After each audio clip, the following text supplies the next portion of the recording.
Direct and indirect narration पढ़िए बाबू। Direct का मतलब होता है प्रत्यक्ष कथन, इनडायरेक्ट का मतलब होता है अप्रत्यक्ष कथन। प्रत्यक्ष कथन क्या होता है, सुनिए, वक्ता के शब्दों को बिना किसी परिवर्तन के कह देना ही प्रत्यक्ष कथन डायरेक्ट नरेशन कहलाता है। प्रत्यक्ष कथन यानी डायरेक्ट नरेशन। जैसे रोहित सेज, रोहित कहता है I am a good player, मैं एक अच्छा खिलाड़ी हूं। रोहित कहता है मैं एक अच्छा खिलाड़ी हूं, एकदम सिंपल सेंटेंस है। ये डायरेक्ट का नरेशन का उदाहरण है। दूसरा है सोहन सेड, सोहन ने कहा योर स्माइल इज चार्मिंग, आपकी मुस्कान आकर्षक है। ये भी सिंपल सेंटेंस है, ये डायरेक्ट नरेशन में हो रहा है। इनडायरेक्ट नरेशन में देखिए क्या होगा, वक्ता के जो शब्द होंगे उनको क्या कर देना है, परिवर्तित करके अपने शब्दों में प्रस्तुत करना ही अप्रत्यक्ष कथन कहलाता है।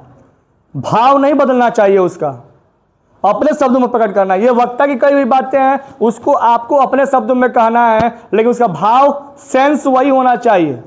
सेंस में कोई परिवर्तन नहीं होना चाहिए, कहने का भाव वही होना चाहिए जो डायरेक्ट नरेशन में बात कहा जा रहा है। उसका इनडायरेक्ट जब बनाएंगे तो उसका भाव मिलना चाहिए। जैसे देखिएगा, इसी सेंटेंस को हम इनडायरेक्ट बना रहे हैं। रोहित सेज, रोहित कहता है I am a good player, मैं एक अच्छा खिलाड़ी हूं। अब ये बात आप दूसरे से जब जाकर कहेंगे, आप ये बात जब दूसरे से कहेंगे तो आप कहेंगे रोहित सेज, रोहित कहता है दैट की he is a good player, वह एक अच्छा खिलाड़ी है।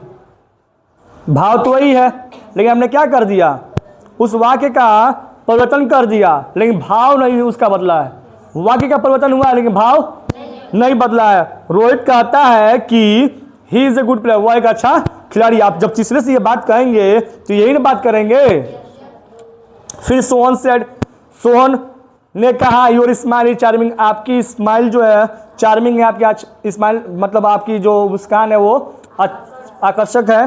तो उसको जब देखिए जब इनडायरेक्ट बनाएंगे तो सोहन सेड, सोहन ने कहा दैट की, सोहन ने कहा कि हिज स्माइल वाज चार्मिंग, उसकी मुस्कान बहुत ही आकर्षक है या आकर्षक था।